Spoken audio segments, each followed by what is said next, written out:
should be able to get started. Sick. Okay. So I'm gonna share my screen here. And it's just gonna be this first screen. And go live. Here we go.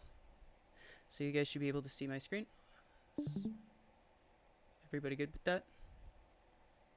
Yep. Yep. Yep. Sweet. So now I'm gonna minimize Discord and minimize OBS so that I can pull up my notes on the side. Here we go. And then close these things.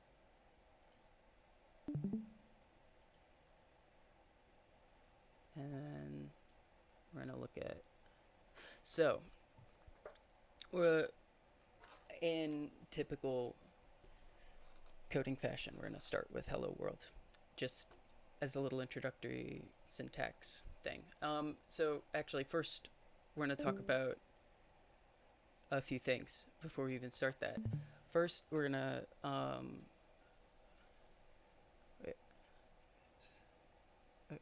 first we're going to, yep, no worries. First, we're gonna start with what is this? This is Visual Studio. Visual Studio. A lot of you are probably familiar with Visual Studio Code. A lot of people use that IDE. The Visual Studio is another Microsoft proprietary development environment, and it's, to me, it's just what the industry standard is with C++. But there are a lot of ways you can go about writing C++ code. You don't have to use this. You can use where most of things in the future are going to be is on Replit, right? Because we're not making anything gigantic, so it's not that important that we have like a super fully functional IDE. But for today, I'm going to use Visual Studio specifically for memory inspection functions so that I can show you guys some stuff with what happens in memory when you're doing things. But I would recommend, if you guys want to start writing like really meaty, big projects with C++, Visual Studio is really nice. One thing to note about Visual Studio, though, is that it uses the MSVC compiler, so that's Microsoft Visual C++ compiler, and it's like, it's not bad compiler. It's just like sometimes Clang and GCC are better. So that's another thing to look into, is compilers, since C++ is a compiled language. Knowing Python, right? If you work in Python a lot, I'm not 100% sure about this, but based on my use with Python, it seems to be an interpreted language. I know that Java is both compiled and interpreted. And the difference between compiled languages and interpreted languages are that compiled languages compile down to byte code when you build it, and interpreted languages, you kind of, at runtime, interpret the code and then optimize it. So, say with Python, you can write a Python script, send it to your buddy, and you don't have to compile it first. You can just send them that script, and then they run it, and it gets sort of optimized sort of at runtime when they run the script. So it's like, it acts like an interpreter. And then a compiled language will compile the code down to like assembly, and then into like an executable format, so that when you send that executable around, all of the optimization is already done, and your machine just runs the code. So with C++, there are two stages of compiling. There's the compilation stage, and then there's the linking stage. The compilation stage is where it takes all of the code, kind of puts it into translation units, which are .obj files normally, and uh, it turns that code basically into bytecode, and then linking uh, makes it so that all of the code kind of can see each other, and then puts it together into an executable. Those things aren't super important right now, but I thought I'd get those things sort of uh, out of the way. Let me message typage. Um,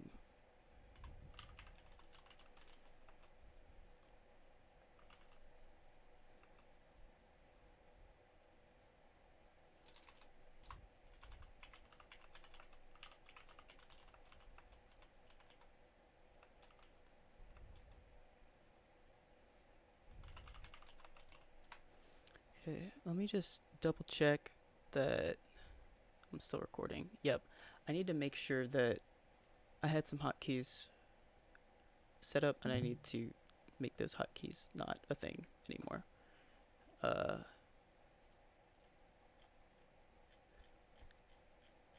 Sorry about this.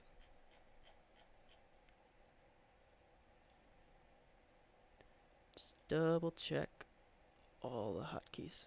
Okay, we're good. Nice. Anyway, let's just jump in for now.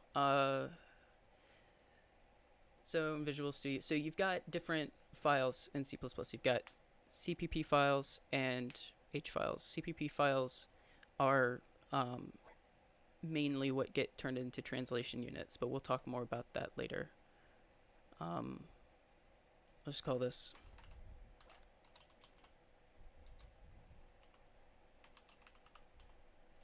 hello world on CPP. We'll add that. I'm gonna put my notes to the side. What's typage say?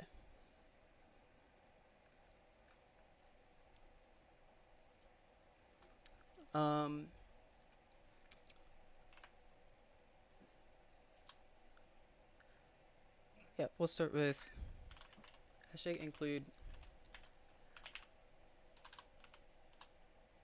IO stream. Oh my god, I can't type. And then main,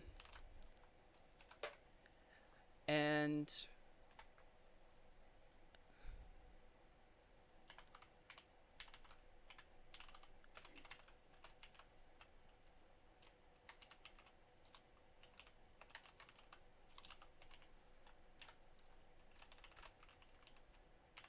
whoops, I need to. Okay.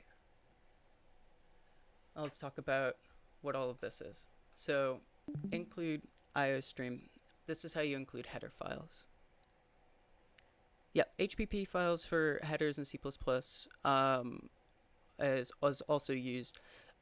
So if you're the way how I understand it is that when you have a project that's got C code in it as well as C++ code, they'll use .hpp for C++ headers and .h for C headers. It depends on kind of how you're writing things. It's a convention thing. That being said, file extensions don't actually matter in C++. So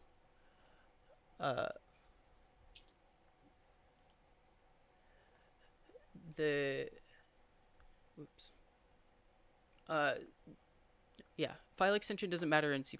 So you just have to tell the compiler what the extension is for the types of files.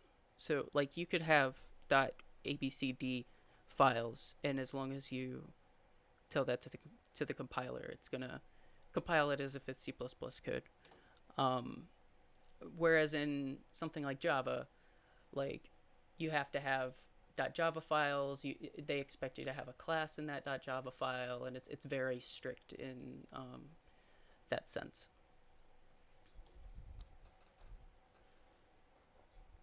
So uh, include IOStream. IOStream is a part of the C++ standard library. So and there are a lot of files in the C++ standard library. The ones that are C++ header files won't have a file extension at the end. But if it's like if it's a C standard library file, it'll have .h at the end. Include is just it's like import in Python. It basically just copy and pastes the code from that file into your file during compilation. You can think of it like that. And there are two ways to include files. You can use these angular brackets, which basically tells the compiler, like, look through the included directories, and if you see this file, then include it. Whereas if you do like include IOStream like that,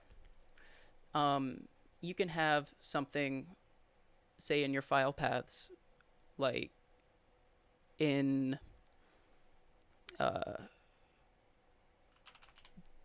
vendor slash, whatever, if it's like a library that you're including and it's like a .h file. This is a relative include. Let me know if I'm going too fast, by the way, or if you want more clarification.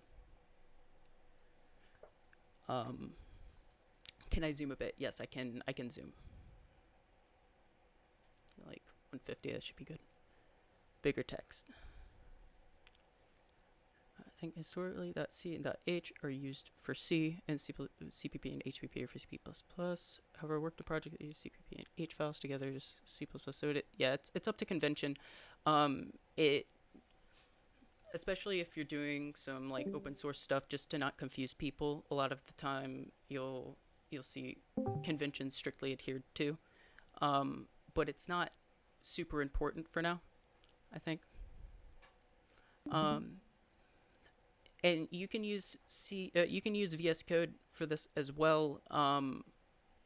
I don't use VS Code for C++, so I'm not sure if there's a built-in compiler for that, but you might have to download a compiler and compile things in the command line at the bottom of VS Code.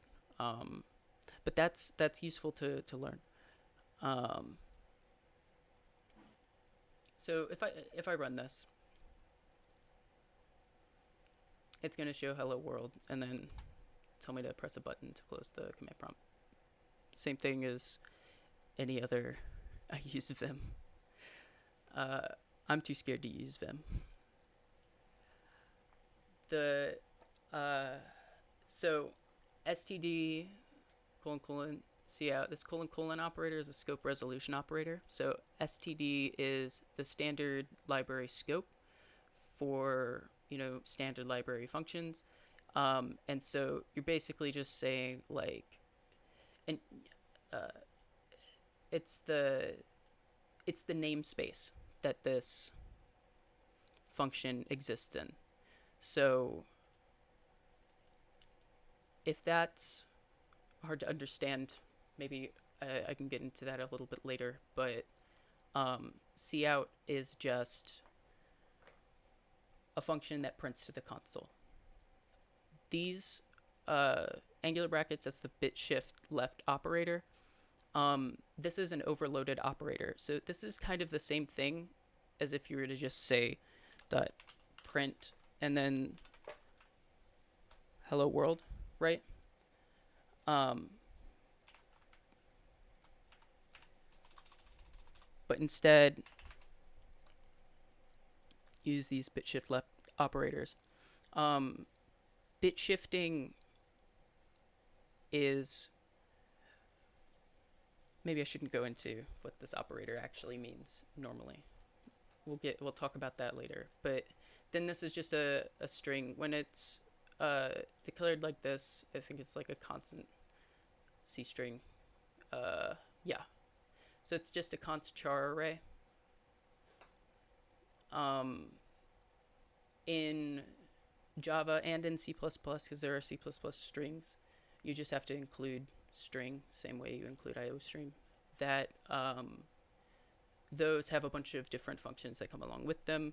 And they can be sort of weightier and slow down your program. A lot of people don't like using them all that often, but this is a C string, so it's just an array of characters. And then end line, that's just like the new line character, basically, at the end.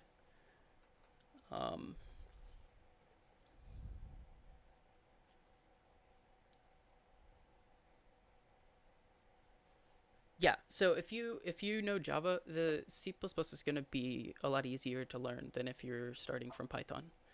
Um, Java either stemmed off of C++ or stemmed off of C. I can't remember exactly, but they come from the same family of languages. C sharp is another C family language, and shader languages for like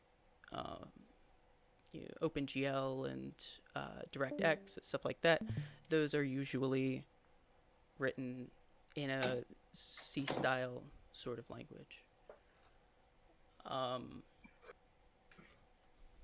If you want to declare variables, so C style languages differ from Python in quite a few ways. One of them is that if you want to declare variables, usually you have to declare it with the type before it. So you have a type specifier, and then say it's var for your variable name, and then you want it to be 8, right? So var is now 8, and it's an integer. You can also say float, which is a floating, whoops, I just insert. It's a floating point number, or double. You can even do char. And if you do it like this, normally you'll want to do like C or A. But if you do 65, right, and you print out var, it's going to print out A, because that's the Unicode like character A. This is a 65. So type actually only applies to the amount of space that's given for the variable. Like it'll pre-allocate some space, and then you fill that space in with a value.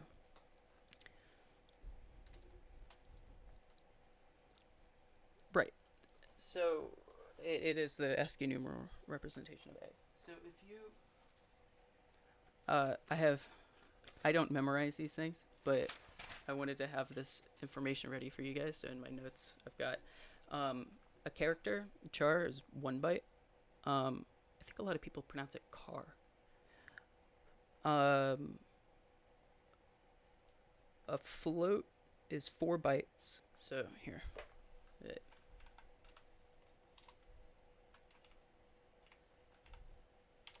says 1 byte.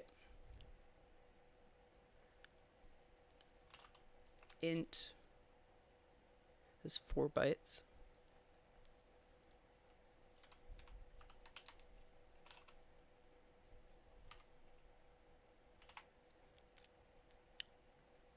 Float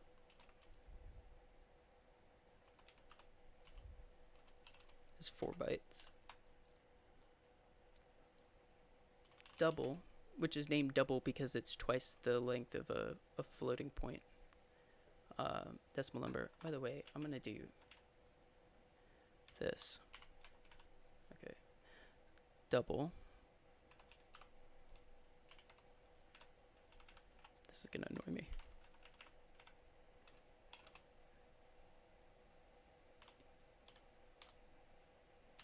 So that's 8 bytes. Booleans are 1 byte. I think longs are, whoops, why did I do that?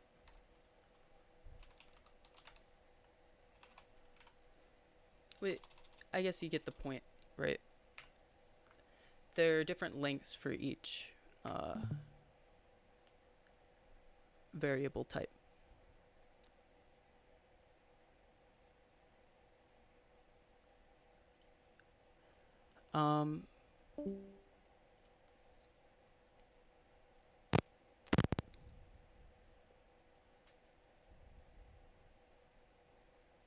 Right. So lowercase a in ASCII is 93 and uppercase a is 65. That's true.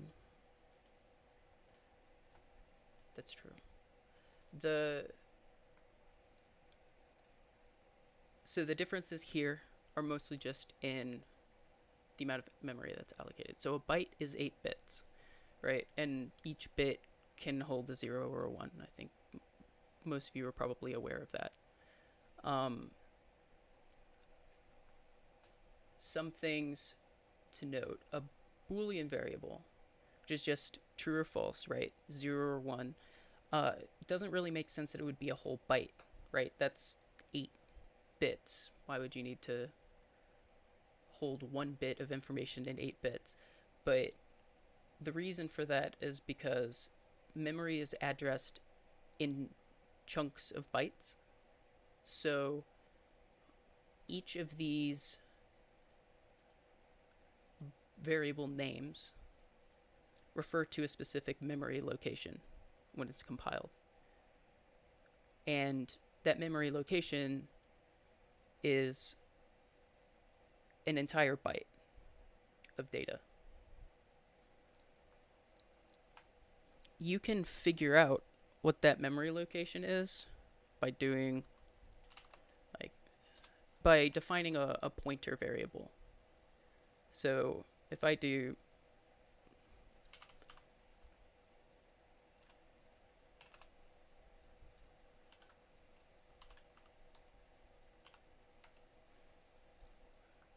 this, right? This is saying variable, this int pointer variable ptr refers to var i's reference. This is a reference operator, so where this is in memory.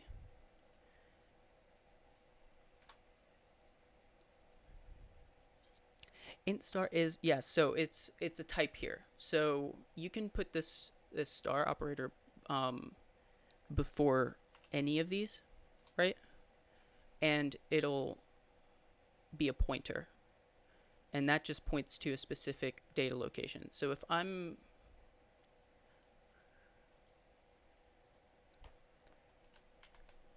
do this, right? I put a breakpoint here, which just stops the program when you're running in debug mode. And I run this program, right? And I hover over this. It'll tell me what the actual value of this pointer is. So this is the memory location where var I is stored. If I copy this and I go to debug,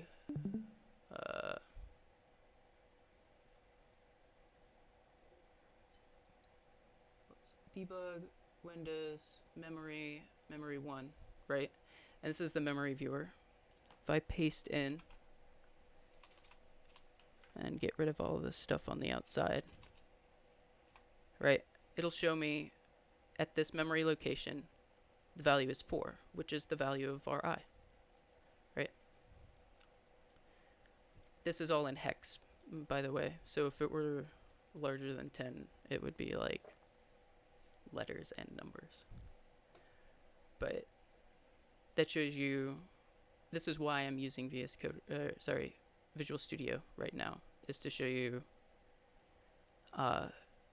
that this memory location, This is 4 hex, uh, like chunks, right? Um, and each one of these is a byte. The two numbers in hex can be stored as 1 byte. And since this is 4 bytes, it's 4 of these chunks long.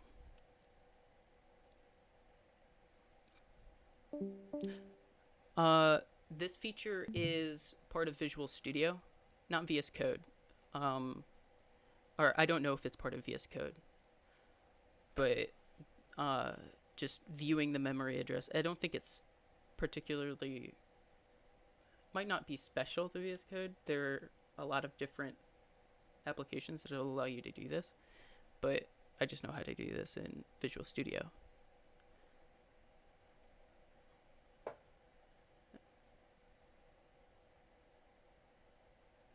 Right. So if I stop this program, this is kind of the heart of what is useful about C++ for me. It's this being able to access memory and directly point to memory and change that memory. If I did like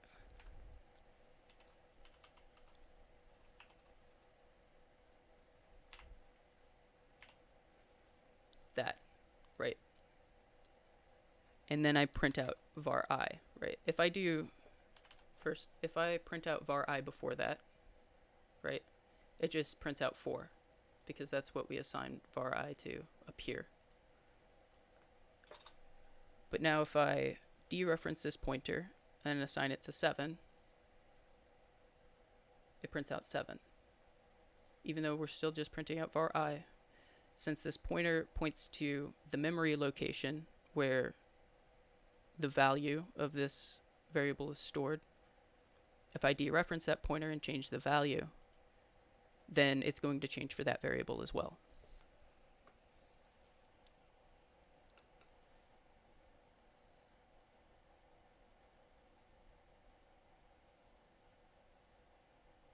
So this, okay. So you said ampersand is a reference in memory. What is the assignment due to the pointer? You say store, look. So when you put the star here, it dereferences the pointer. If I did this, this would be changing where the pointer addresses in memory. So this is like saying change the address of this pointer that like this pointer points to 7, which it doesn't like when you're doing that. But if you dereference it first, then you're saying store the value 7 where this pointer is pointing.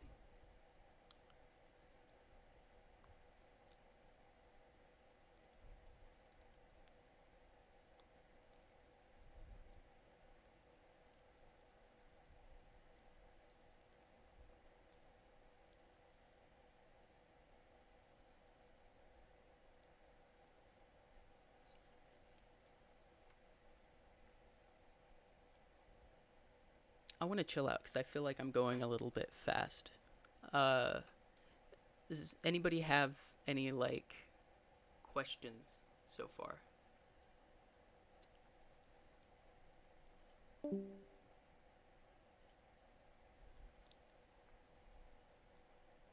don't know. I'm still just trying to figure out how to get the debugging thing to work. I don't know. That's a silly question.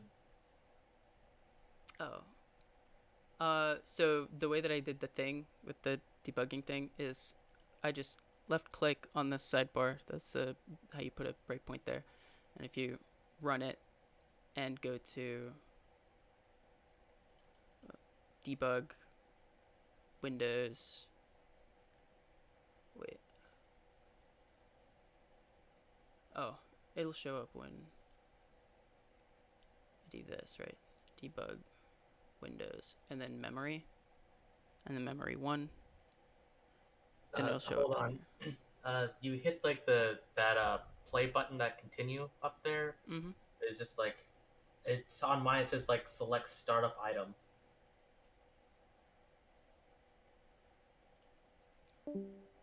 Are you using Visual Studio or Visual Studio Code? Visual Studio. Okay. Um. So I'm not sure.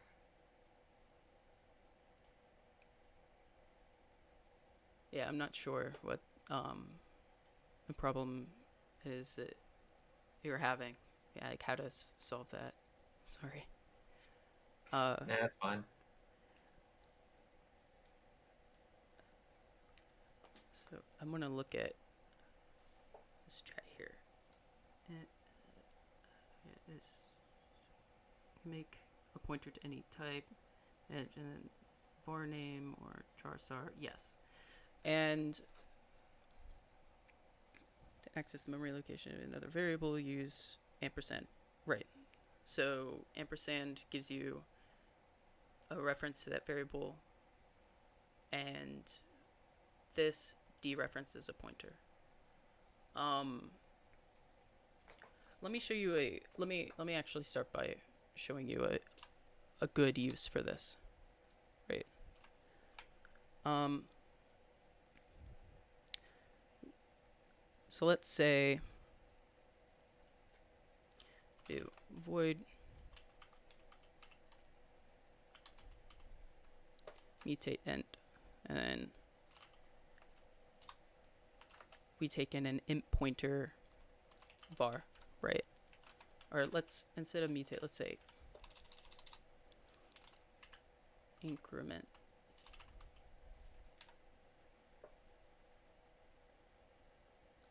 Then we do just var equals var plus 1, right? You can also do that by saying var plus plus, that's the shorthand for it, or plus plus var. There's a difference between those two that I'm not going to get into now. And you can also do var plus equals 1. You can change this 1 out to like 3 or 4 or whatever, and that's the shorthand if you want to do a different number than 1. But if we do, I'm just going to do this.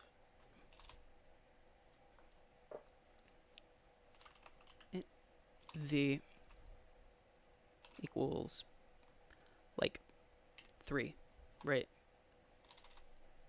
And then we do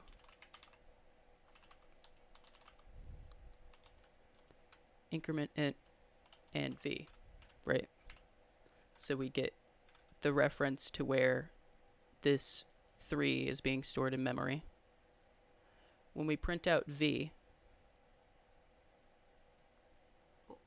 build errors. Oh no. What did it say? Oh.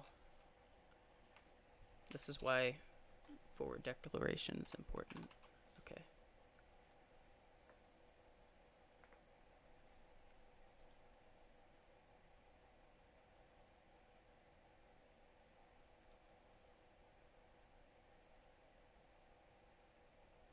Oh, I'm dumb.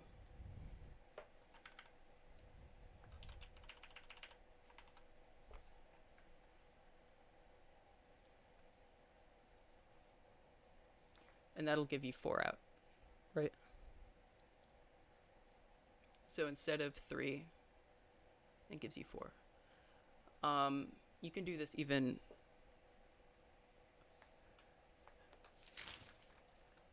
Let's see, is there anything that I'm forgetting to say?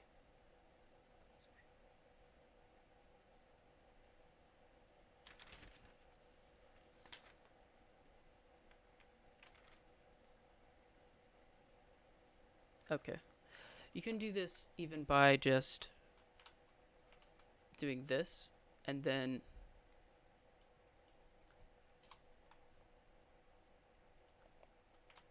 deleting these, right? And so then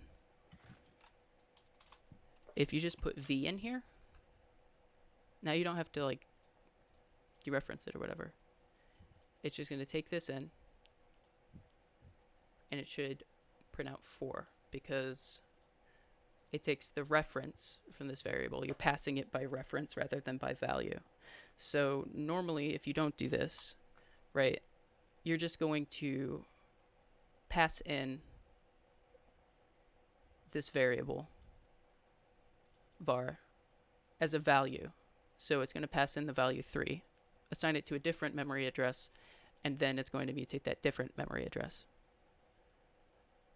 But if you pass in a reference to that variable, then you're going to be changing the data at that variable's address. Right? And that's nice because it means that you don't have to like do int increment int and then like have it return a value or anything like that. Right?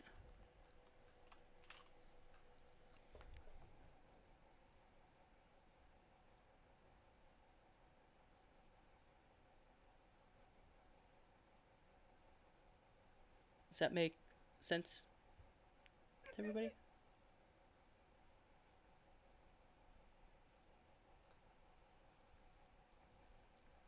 Yep. Cool.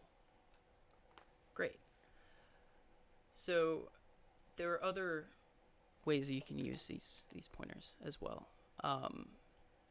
If you want to make an array, right, of integers, and you don't know the size when you declare the array, right, then you can do this, create a pointer to an integer variable, and then whenever you do know the size of the array, like after some amount of code, like say you get input from someone, you say, this is how many names I want to store in the list, then you can say v equals new int, and then like whatever their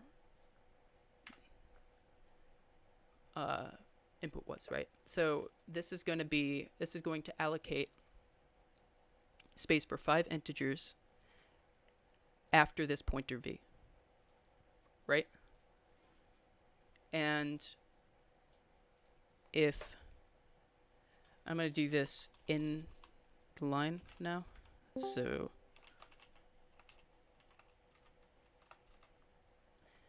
why is this mad at me? Oh.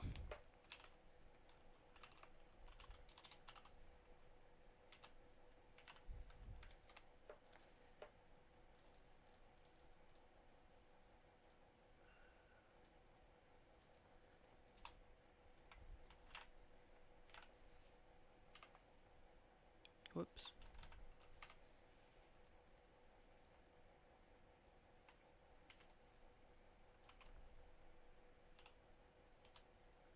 That should work.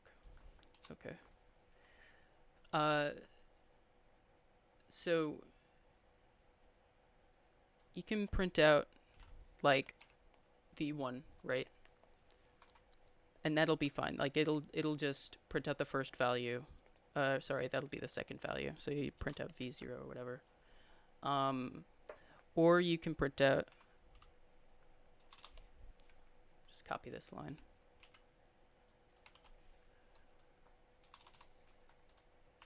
That'll print out the same value. You're just dereferencing the pointer at v, right? So that prints out 1.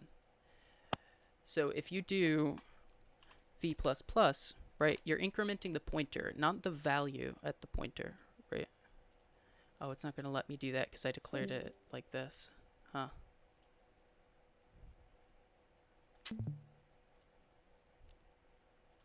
Okay.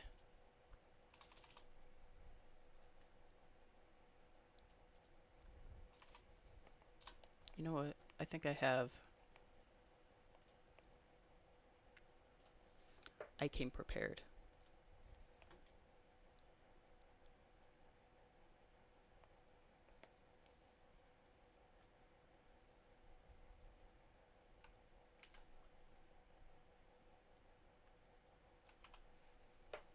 Okay. We'll talk about the names of these things in a sec. Um,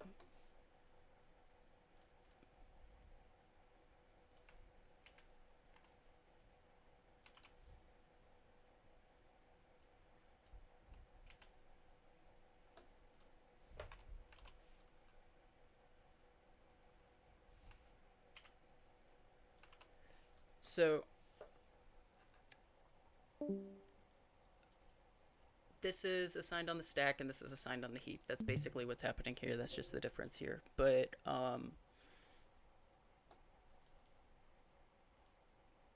so we're assigning a new integer array of 5 elements to this pointer, and then we're looping through and then assigning basically the same values here to this array. If you dereference the pointer, it'll give you the first value, right? But then you can increment that pointer, and that's not incrementing the value where that pointer is pointing. It's actually just moving to the next memory location, right? 1, 2. So if I go to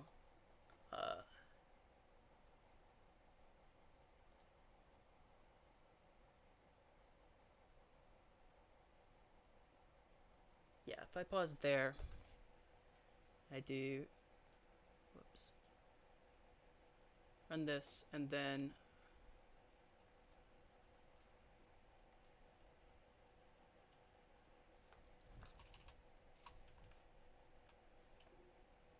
go to that memory location.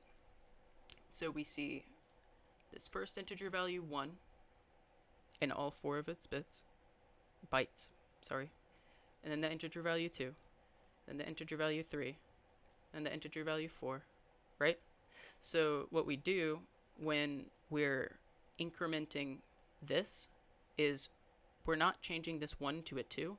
We're actually just telling it to not point at this 1. Instead, we point at this 2.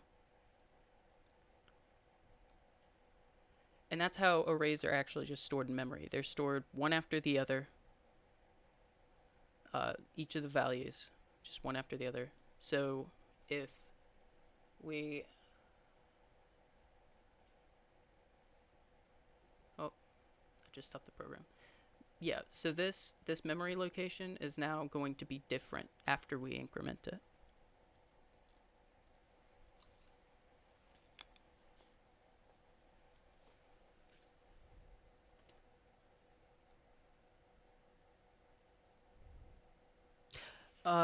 So it increments by the size of the type. Yes, you don't, but it does that implicitly.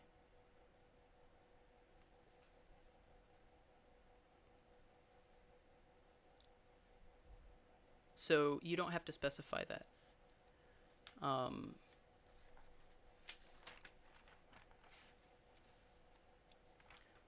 Maybe I should talk about why I had to do this up here. So if when this was down here, and I called it from like in here, this function hadn't been declared yet. So C++ is just going to go, read from top to bottom. So if this isn't declared, it's not going to know that it's a function that exists. So this is why header files exist. So we'll add a new header file. I'll just call it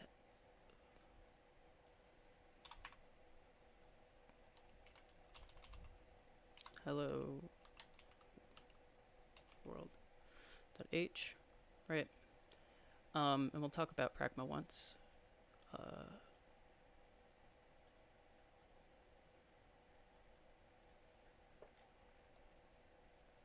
So if we put this function here, right? And then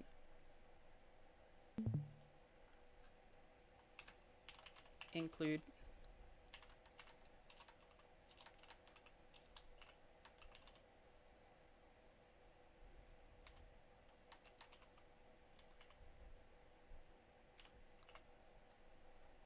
So save.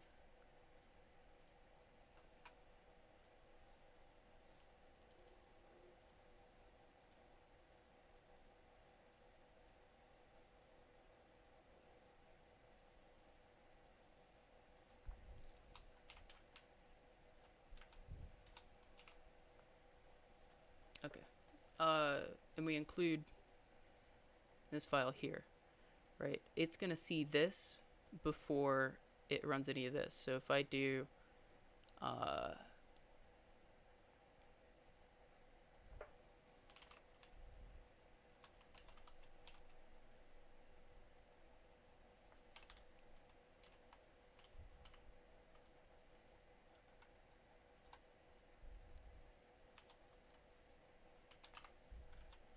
like this now.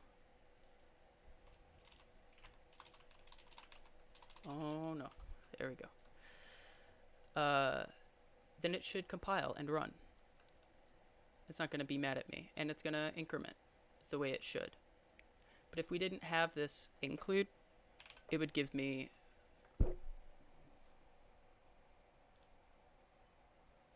a compile error, because increment int says increment int identifier not found. So this function signature wasn't found.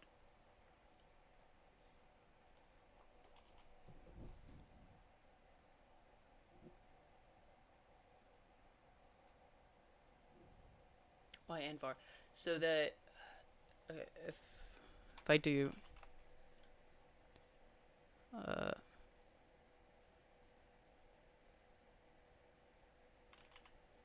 let's call it ink, right?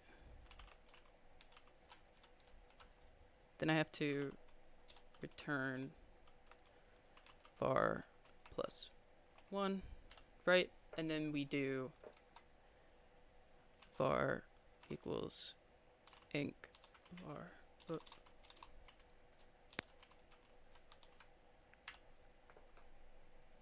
We're trying to make our code a little cleaner, right? Like, say you've got a bunch of values that you want to change. Like, you don't want to go assigning each of them individually in this like main function or whatever. It'd be way nicer if you had a way to just pass the value in and have the value mutated. That way you don't have to assign it again, right? The other thing is when you do this, it creates a new location in memory for this temporary, like this variable. So it's passing in the value, not the location of where that value is stored. This is passing in the location of where that value is stored. And naming it var. Right? Does that make sense?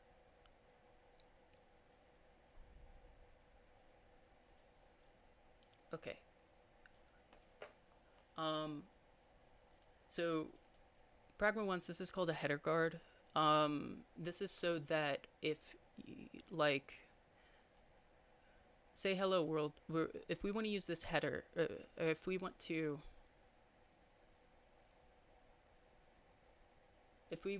to use this increment int function in a different, like, CPP file, right?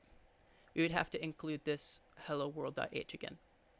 And then if we wanted to use like the functions in that CPP file also in hello world.cpp, we might end up having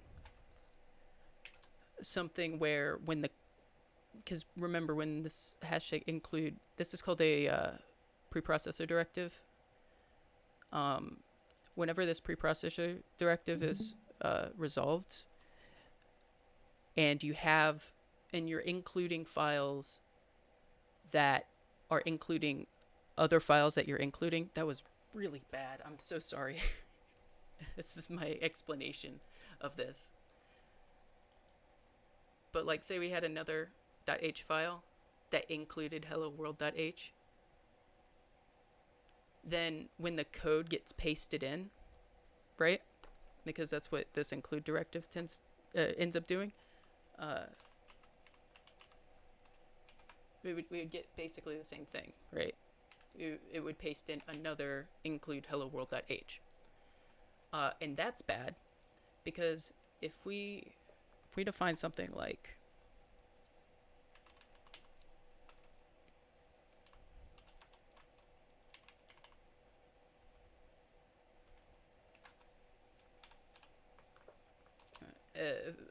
if we define something like a class in here,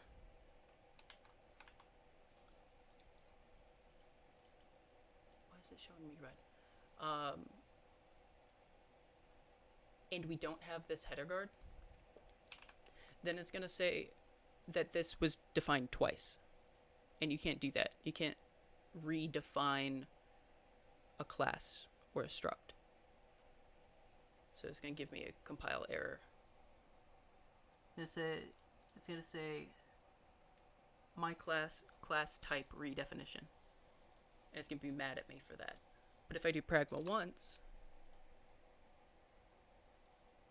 there was still a build error. Oh, it was in the CPP file.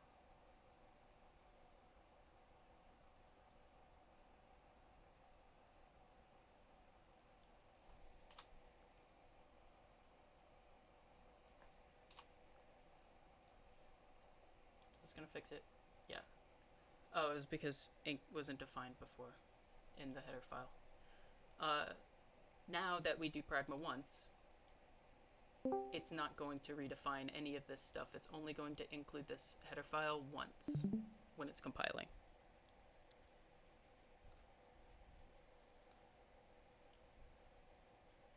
Exactly. That's what Kartsuman said. The compiler will replace all include statements with the exact contents of the file defined in the include statement. So the way that people used to do this, pre-compiler directives or preprocessor directives are used just before, like it's done by the compiler, but it's just before all of the code's actually compiled. So you use that to, we can say define, oops, and then let's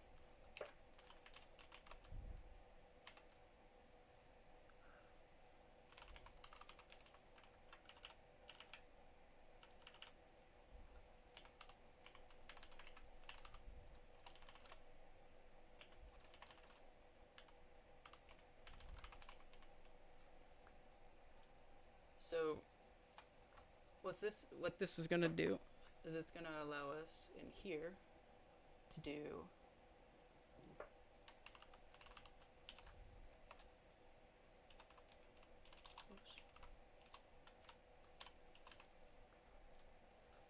and that'll still print things out for us, right? This is just replacing the word print and these parentheses with this statement, right? And replacing this, putting this, variable x into here. And that happens before the code's compiled. So it just, it just does like a find and replace, right? So what they would do instead of pragma once is they would do was if in def we'll say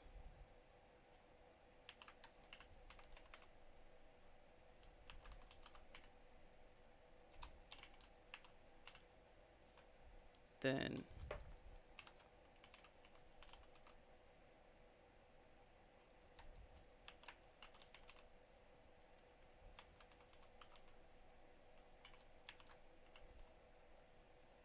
and then all the way down here. Oops. So what this does is, if hello world H is not already defined, then use all of this code, which means you end up defining hello world H. So then, since it's already defined, this will never be true again. And so this branch of the if statement will never be hit. So this is like literally the same thing as doing pragma once.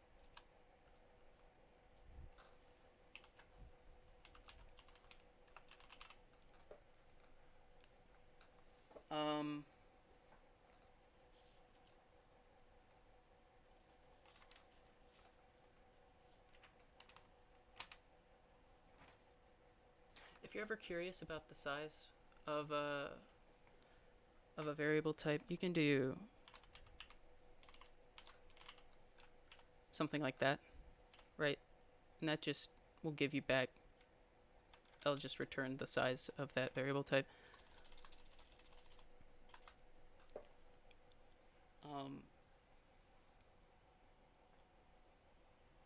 Any questions about any of that stuff?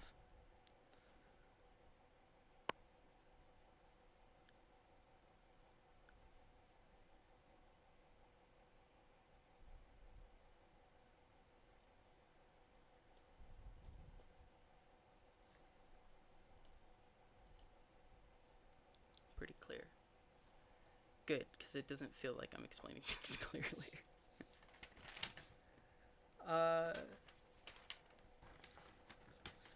So I want to talk for a second about why being able to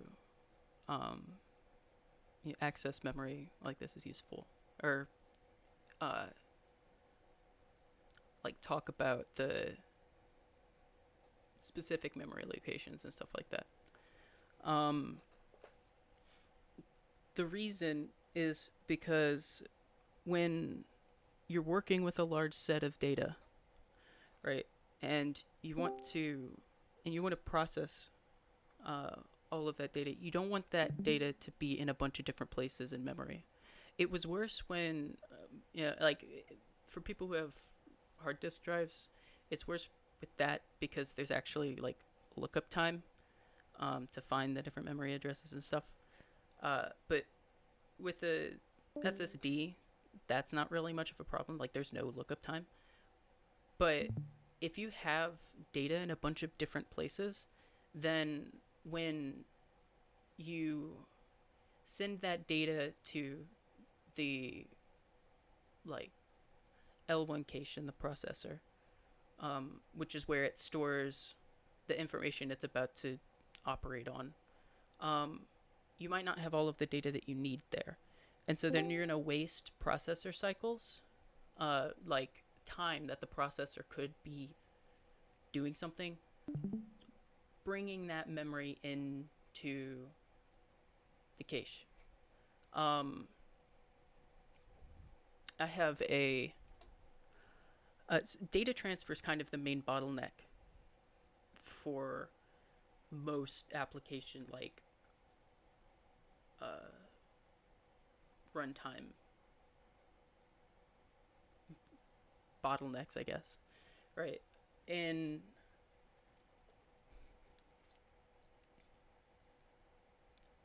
applications and stuff, when you're dealing with a bunch of memory, like it takes a lot of time to read and transfer that memory around.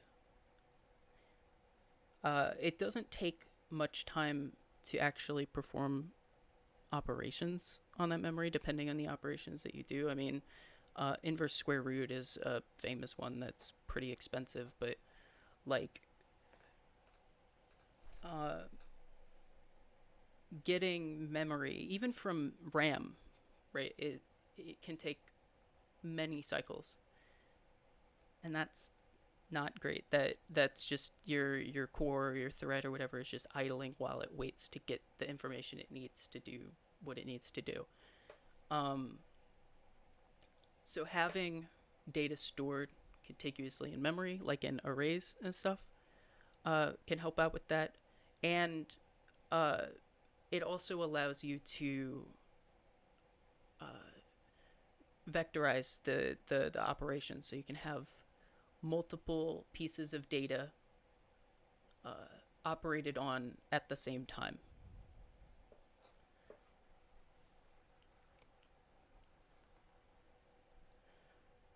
So when you get to trying to like really optimize your programs for performance and stuff like that, a lot of the optimization is going to come out of what you're doing in memory. It's a really good. Is there a way in Visual Studio that can give you visibility of the memory fetch latencies? I can show you. You know what I can show you, and is um.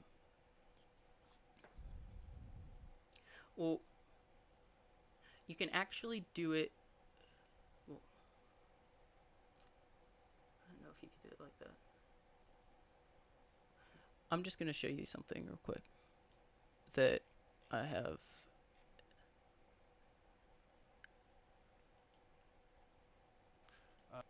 All right. I don't know if you guys are gonna be able to hear this. So the audio is not important, but this is a really good talk. From CPPCon 2014. Mike Acton was the head of game engine design for Insomniac Studios. They made Ratchet and Clank and other various games. I think he works directly for Sony now. I could be wrong though. But he gave this data-oriented design and C++ speech, and this presentation, and I'm gonna yoink this graphic that he's doing because it's super dope. So this shows the differences between in memory latency, right? So the L1 transfer latency is like that fast. It's pretty fast. That's L2 cache transfer latency. It's significantly slower. But with RAM,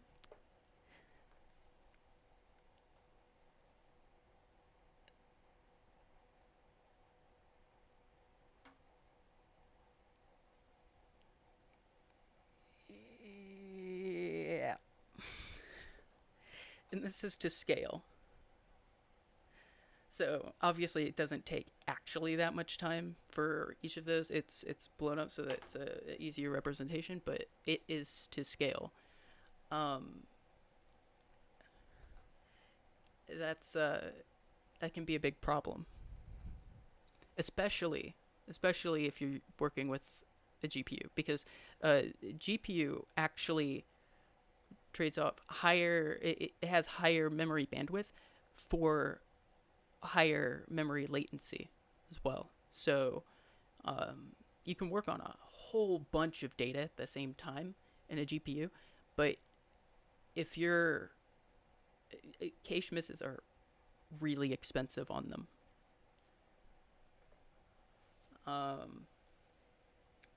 And I think this was one of the main reasons why I think sort of the way that I think about designing programs and stuff like that is because,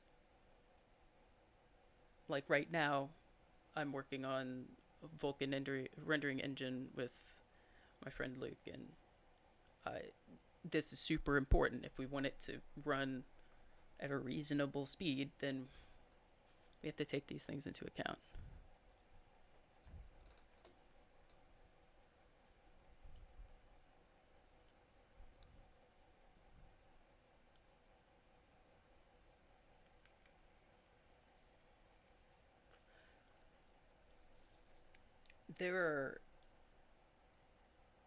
I want to say there are a lot of resources out there, but a lot of them are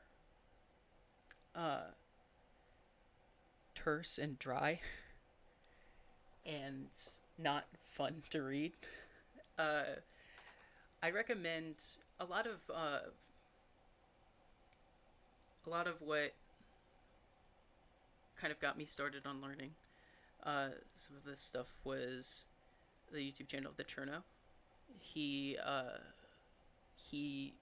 has a really good C++ tutorial series that I would recommend all of you watch. I mean, that's part of the inspiration for how I'm going about teaching some of this stuff, um, and it's probably influenced the way that I'm doing things more than I know. But uh, he's also got he explains a lot of this stuff in depth. He does game engine development and stuff like that. Um, for understanding the GPU stuff, I have much more resources, but um, there is one website for like processor optimization and stuff like that. Oh, I'll type it in chat. The Cherno.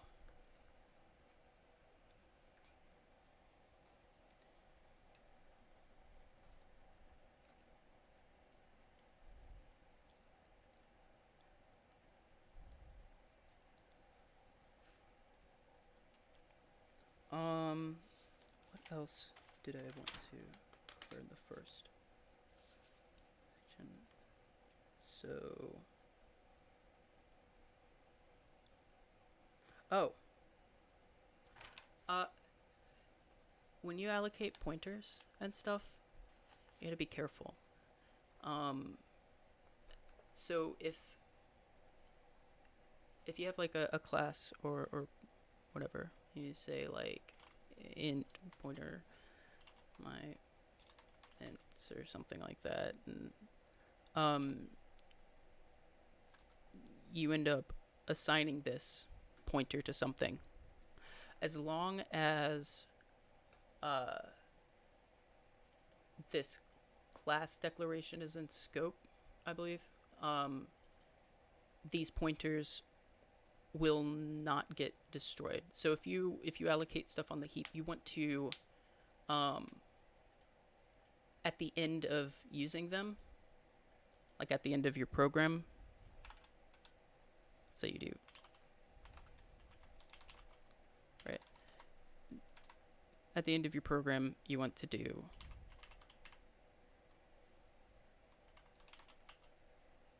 that, or just at the end of when you're using them. Normally, when things are allocated on the stack, they get automatically garbage collected when they go out of scope. Sorry. But when they're allocated on the heap, that no longer happens.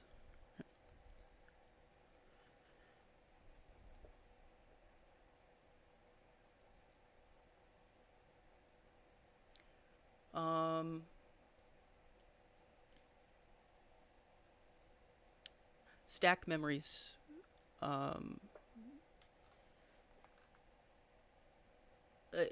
You want to be using the stack as much as possible because heap memory is slower and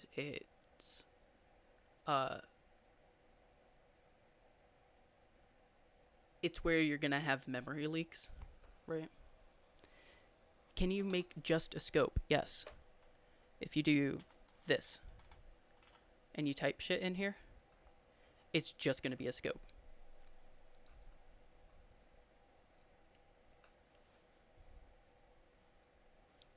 You can name this scope by saying namespace my scope or whatever, right? And then, but I guess it doesn't want you to do that in a function, huh?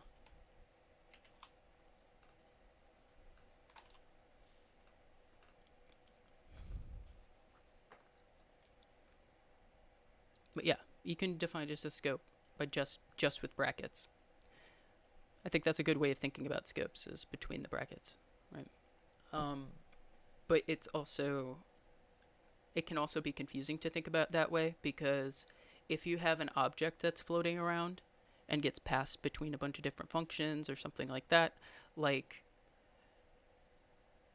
that object has its own scope and it can be in a different scope, and like it can get complicated. So you want to keep track of where you're defining things and where you no longer need things.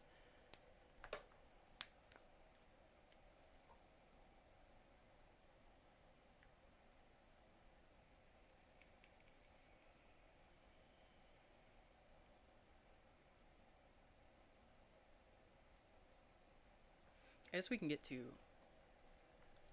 Let me look at what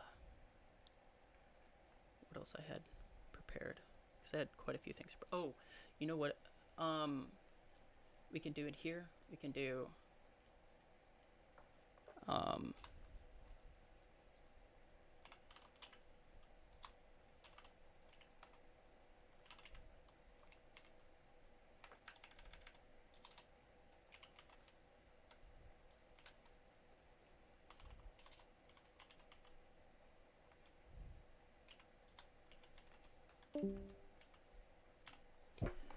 Um, so structs and classes allow you to define your own data types, basically, right? Um, there's a little more to it than that, but structs and classes actually are not that different at all. Um, the only difference between them is that struct members are public by default, and classes have private members by default. If you wanted to make these private, you can just do. So you've still got access modifiers and stuff in here. Everything you write down below this private is going to be private until you put another thing like this, right? You've also got words like static, right? And stuff like that. That's the word. So you have member functions as C++ struct. Yes, you can have member functions in a struct and in a class. Again, it's just whether it's public or private by default. So you can still do like int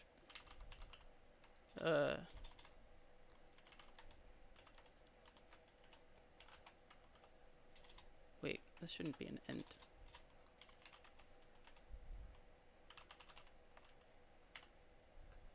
Right, and that still works.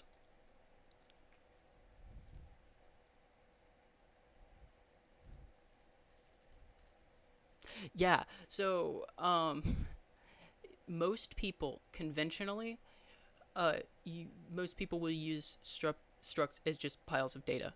So you won't usually see like member functions or like methods in a struct. You'll usually just see data and maybe operator overloads. So like if you wanted to do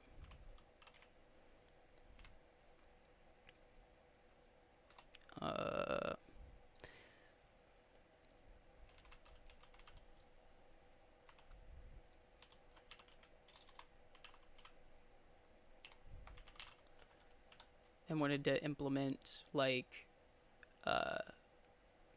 dot product for vector multiplication, well, then this wouldn't need to be. This would need to be a float, because dot product returns a scalar, and you would do like x times other dot x plus y times other dot y plus z times other dot z, and then that's just what you would return, right?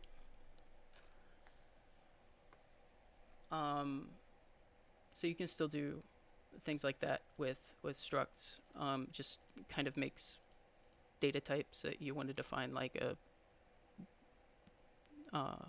vec3 or something cleaner when you're writing things in code.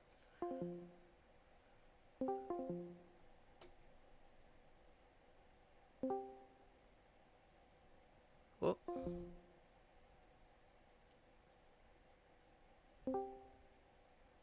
Hello? Huh.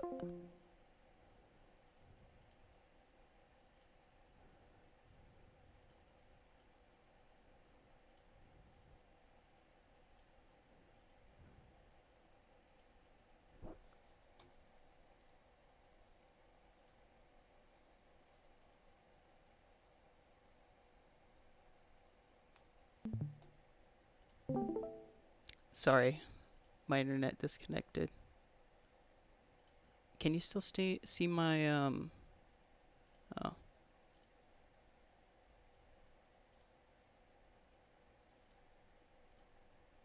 can't see anything. there we go. Okay. My internet broke for a second.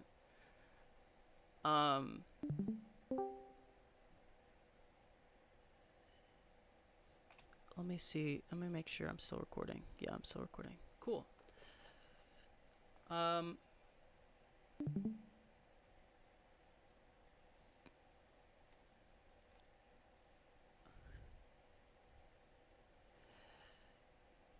Dr. Kikega. So you can still do stuff like this, instructs, and you can do them in classes as well, but normally you don't have like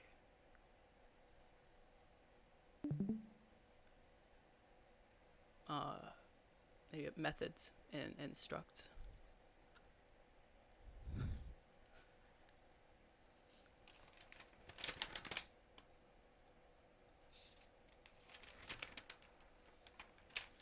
I think a good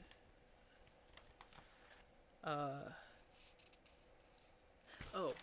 one other thing that I wanted to talk about with this sort of stuff is if I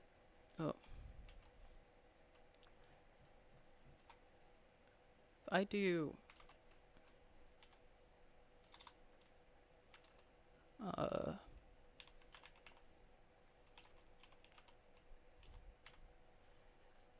if I do that, right, and then I increment the var, so if just do this.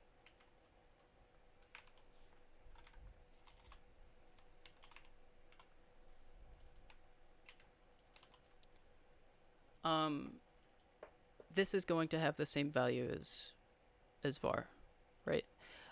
You actually with aliases like this, you can't just like declare them and not define them, because you also can't change what this alias is referencing, right? You can't do like, you can't even do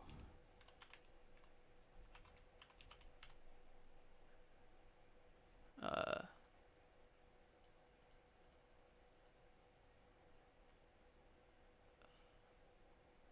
think that's just going to change the that's actually just going to change what the value in var is. If you change this to like 10 or whatever, like that should still work, but you can't do like an alias equals to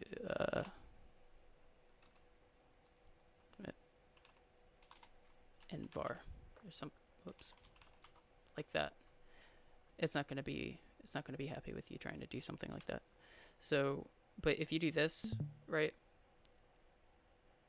the value of alias is going to change with the value of var. And so that's just int reference, right? This just means that this is another name for this. You can think about it like that. They point to the same memory location.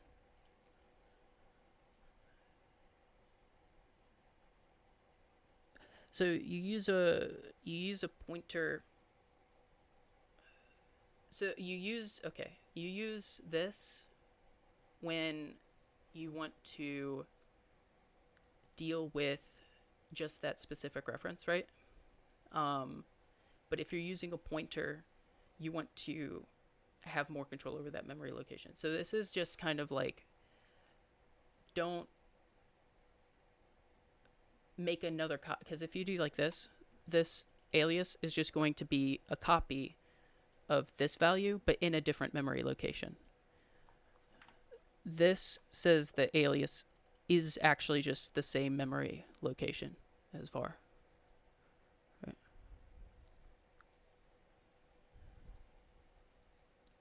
Not necessarily, Bobby. So you can still increment alias, and the same thing's gonna happen, right? And even if you were printing var, right, then you would still get the same thing going on. So they're just different names for the same variable in this instance. But we talked about in here, like, this is a good reason why you would want to use this var here is actually just an alias to whatever gets passed into increment int.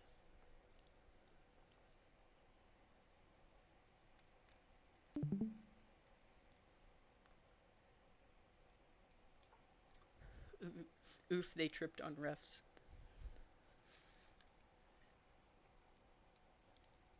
Yeah, so this is just stating that this is a reference, right? If you're using a pointer, you're talking specifically about the memory location, and you can dereference that memory location if you want to.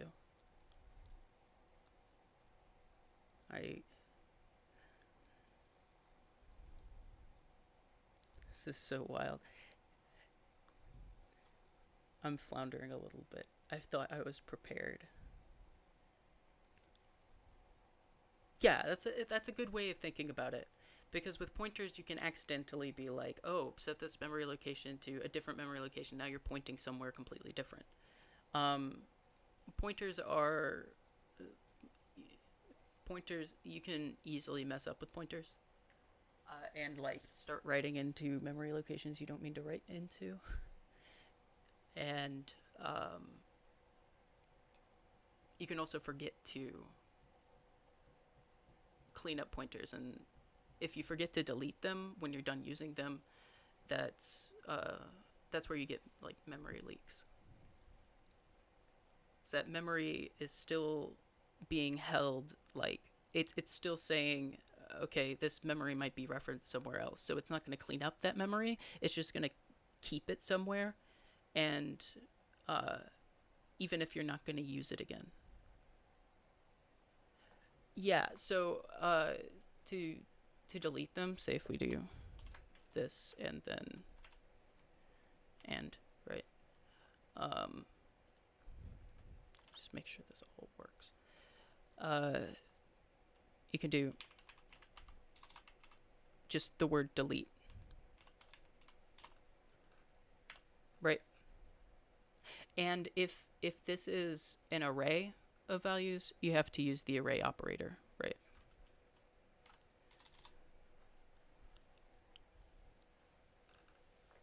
Technically, you could consider this like a one-dimensional array, so I think this still works.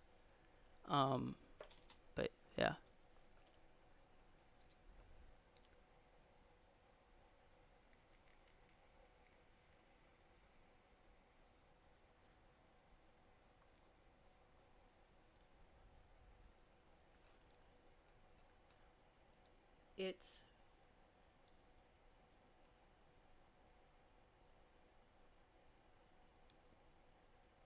You can think about it like you only use and when you're only concerned with what's actually stored in that memory location, right? So this, if you're passing in this var value, right? You're saying change the value at this memory location, like increment it by 1. So this var value is going to change when you pass it into increment int. But if you want to, like, if you want to point to that memory location, right? Or you want to have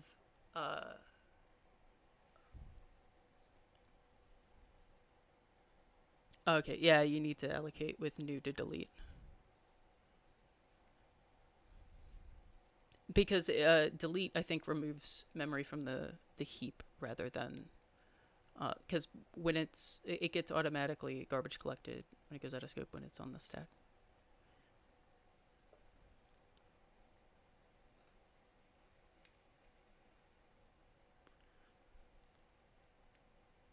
Yeah, so that's pointer I in the and pointer plus I are the same thing. Yes, but uh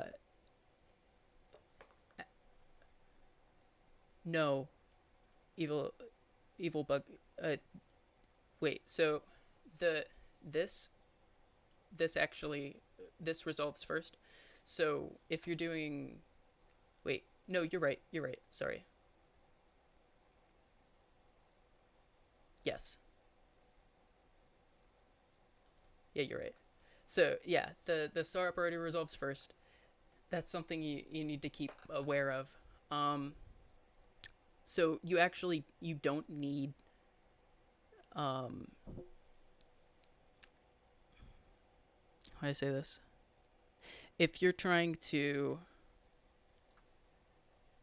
dereference a pointer, right? Let's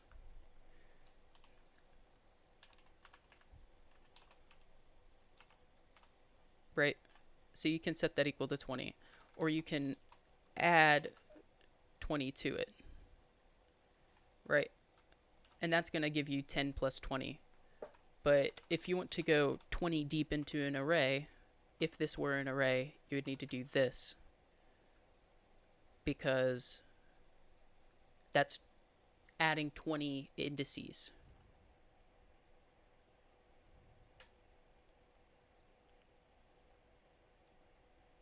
Function pointer syntax. We already have a struct, don't we? So we can say, is it included in here? Oh no. Yes, it is. Okay, good.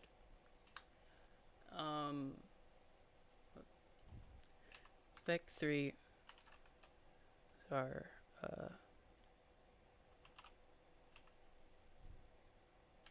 right. I need to let's add a function to vector. Let's name this dot.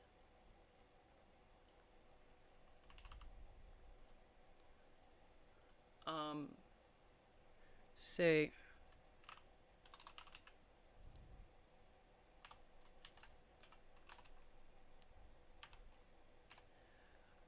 so what this means is this variable that's stored within this vector, right? Because this is a pointer to the vector.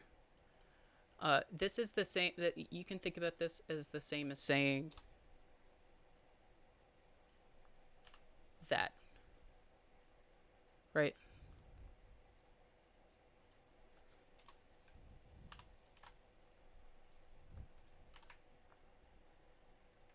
A good rule of thumb is to use references first if you can instead of using a pointer when you have to. Yep. That sounds right. Effectively deref plus member access. Correct. Pointers are the weed out class of C++. They're not that bad as long as you understand like what they're doing. A lot of people kind of don't, and then they're taught it poorly, which maybe I'm not maybe I'm not helping. I'm trying my best.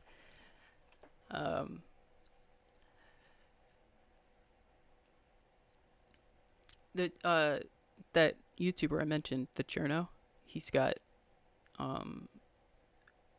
really good videos on this stuff if I'm not doing it justice.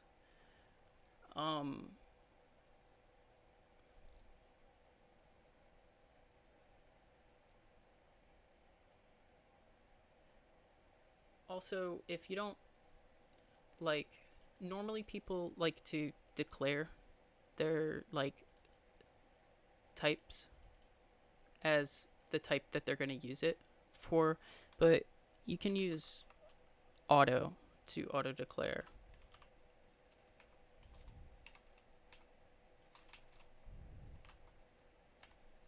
And that'll just implicitly declare the type. This will turn into an int, right? So it shows you here as an int. If this were like 20.0, it'll show you it's a double. And if you do 20.0f, then that's going to be a float. If you just do, that's another thing I should point out, 0.0, right? If you don't add the f onto it, it's going to assume it's a double.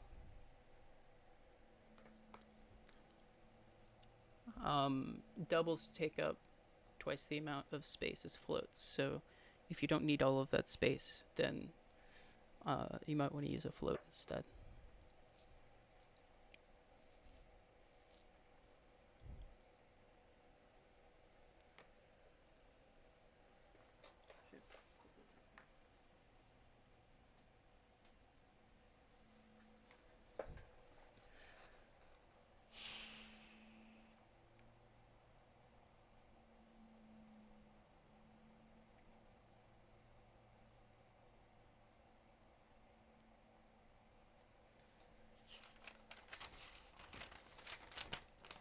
I feel like I covered a lot more than I expected to by this point. You guys are smart.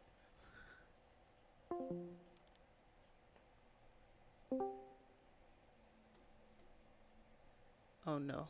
Internet. Is this okay? It's still working. Yeah, you guys are smart. Like, this is a lot of stuff.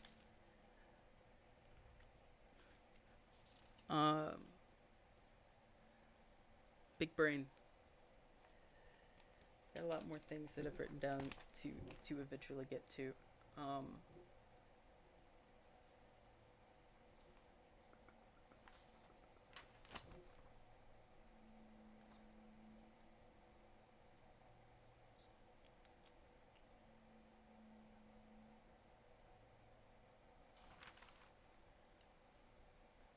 This is a chunky language, don't worry, you're doing fine. It is a chunky language.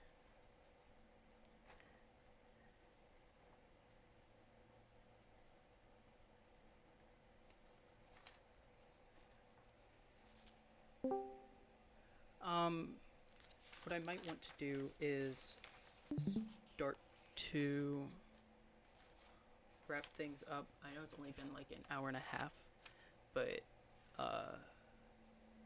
I am starting to have weird internet problems, and I also wanted to ask you guys a few things. I have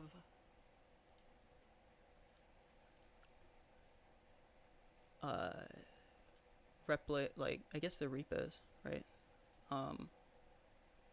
Here that's not loading.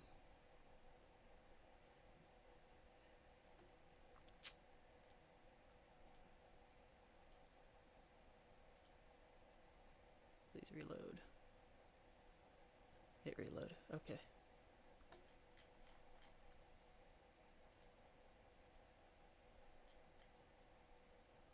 I've got a Replit repo set up that I'll link. You guys can tell me if you want me to link it before or after next session, because I'll link it before. There's some stuff on there that should be useful just in regards to remember, like, understanding syntax and stuff like that. As for a first project, I think we'll deal with that in the next session as well. There's a lot of introductory stuff. What I would want you guys to at least try and do is, if you can download Visual Studio, get Visual Studio, and try and learn a bit about it. If that's something that a lot of people want to learn more about, it's a really complicated application. There's there's all these project properties and stuff, and the linker is a pain to figure out how to use, and I don't know, but what I plan on using for the most part is Replit, just to keep things focused on the language, right?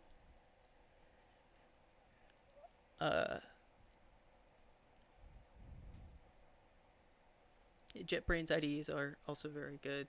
That's what I tend to use for Java on the rare occasion that I use Java.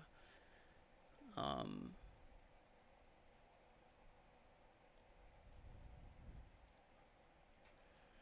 and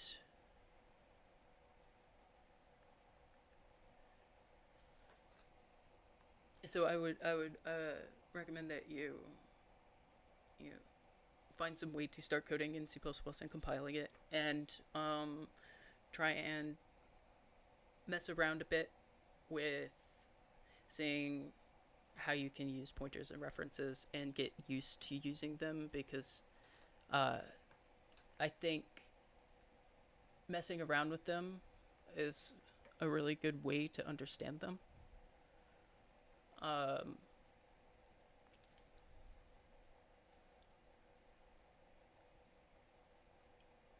See if you can build like a simple program, but I'll think of some more specific, something more specific as a project after the next session, for the next session. I didn't know exactly how far we would get through this stuff. Not really done this sort of format of teaching before, but if any of you have suggestions on where you want this to kind of go, and what you want to learn out of this workshop, then like speak up now, or DM me. I'm usually around. Is there anything that any of you wanted to say? Any questions or any like suggestions or anything?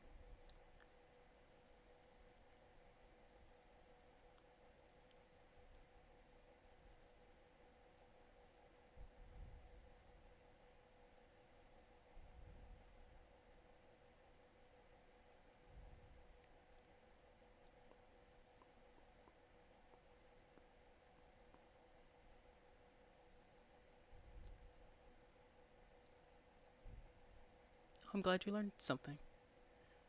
I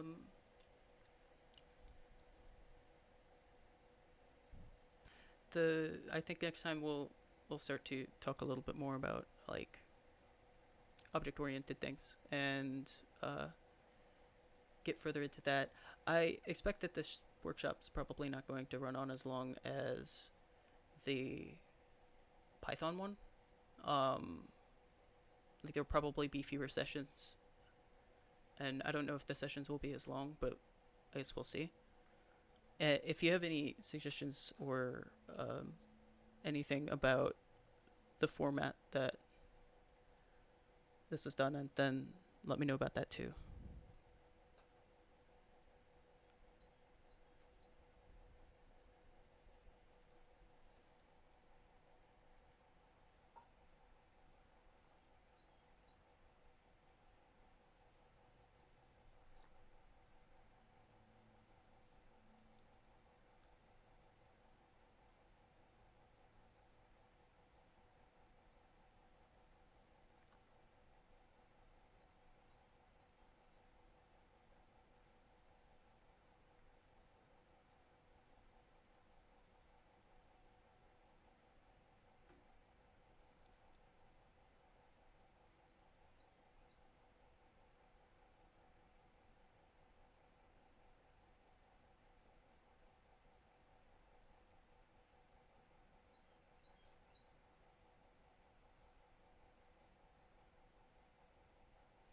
All right. If no